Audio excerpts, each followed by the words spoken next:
পরিস্থিতি ঘোলাটা হয়ে গেল।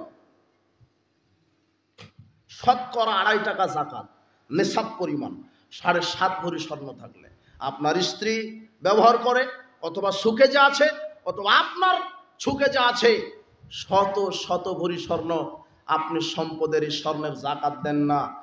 এই স্বর্ণ অপবিত্র, এটা ব্যবহার করা, এই স্বর্ণ অপবিত্র।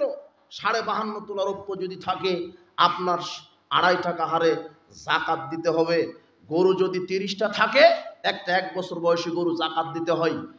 ছাগল যদি 40টা থাকে, একটা 1 বছর বয়সী ছাগল যাকাত দিতে হয়।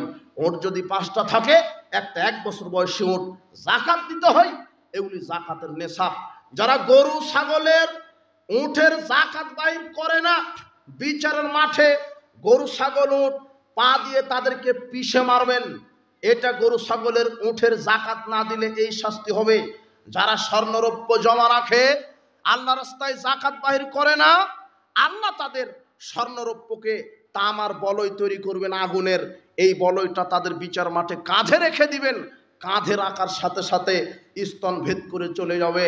আবু হুরায়রা রাদিয়াল্লাহু আনহু বলছেন, রাসূল সাল্লাল্লাহু আলাইহি ওয়াসাল্লাম বলেছেন, মান আতাহুল্লাহু মালান ফালাম ইউআদ্দি যাকাতা মালাহু।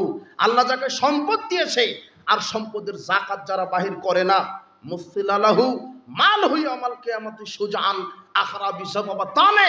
আল্লাহ সুবহানাহু ওয়া তাআলা ওষুধ, ধানের ওষুধ বাহির করেননি, গম ভুট্টার ওষুধ বাহির করেননি, স্বর্ণরৌপ্যের যাকাত দেননি। এই সম্পদগুলিকে আল্লাহ টেকো মাথা সাপে রূপান্তরিত করবেন। এমন একটা সাপে রূপান্তরিত করবেন যার মাথা টাক পড়া থাকবে, কালো দুটি চোখ হবে, যেটা আপনার গলায় আল্লাহ পেঁচিয়ে দিবেন। সেই সাপটা আপনাকে দংশন করবে চোয়ালে, আর বলবে, আনা মালুকা আনা কানজুকা, আমি তোমার দুনিয়াতে সঞ্চিত সম্পদ। ব্যাংকে টাকা ছিল, সুখে যে স্বর্ণ ছিল, গোলা ভরা ধান ছিল, আপনার গরুর মালিক ছিলেন আপনি, শত শত ছাগলের মালিক ছিলেন, এগুলি যারা যাকাত বাহির করেনি, এই সাপ আপনাকে দংশন করে বলবে, আমি তোমার সঞ্চিত সম্পদ। সবচেয়ে আশ্চর্যজনক কথা হলো এই, যে আপনি যেই সম্পদের যাকাত দিচ্ছেন না, সেটা হলো অপবিত্র। সেটা কি? অপবিত্র। ইন্নাল্লাহ তাইয়্যিব, আল্লাহ হলেন পবিত্র। লা ইয়াকবালু ইল্লা তাইয়্যিবা, আর আল্লাহ পবিত্র ছাড়া কিছু কবুল করেন না। 18-29 কেজি ধানের যদি 20 ভাগের 1 ভাগ বাহির না করে, ওই ধান খেয়ে, ওই চাউলের ভাত খেয়ে যদি আপনি সালাতে দাঁড়ান, সালাত আর কবুল হবে না। বোঝা যায়নি মনে হয়? আপনি কি সম্পদের যাকাত, আপনি কি ফসলের ওষুধ বাহির করেন? মুহাম্মদ সাল্লাল্লাহু আলাইহি ওয়াসাল্লাম বলছেন, যারা সম্পদের যাকাত বাহির করবে না, তাদের উপরে আল্লাহ বৃষ্টি বর্ষণ বন্ধ করে দিবেন। আর এটা তো দুনিয়াবি শাস্তি, পরকালে তো আছেই যারা সম্পদের যাকাত দেন না। আপনি কি বুঝতে পারলেন যে যারা সম্পদের যাকাত দেয় না, তাদের বিচার মাঠে কত ভয়াবহ শাস্তি? আল্লাহ সুবহানাহু ওয়া তাআলা যাকাত ভিত্তিক অর্থনীতিকে হালাল করেছেন, সুদকে হারাম করেছেন।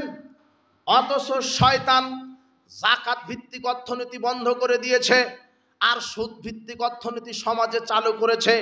হাল্লাল্লাহুল বায়া ওয়া হারামার রিবা, আল্লাহ সুদকে করেছেন হারাম, সুদের ব্যবসা করেছেন হারাম, আর হালাল ব্যবসাকে হালাল করেছেন। আল্লাহ সুদ হারাম করেছেন। সুদকে কি করেছেন? আল্লাহ যেই সুদকে হারাম করলেন, সেটাই সমাজে চালু আছে। আর যেই যাকাতকে ফরজ করলেন, সেই যাকাত ভিত্তিক অর্থনীতি সমাজে চালু নেই। বুঝেননি কথা?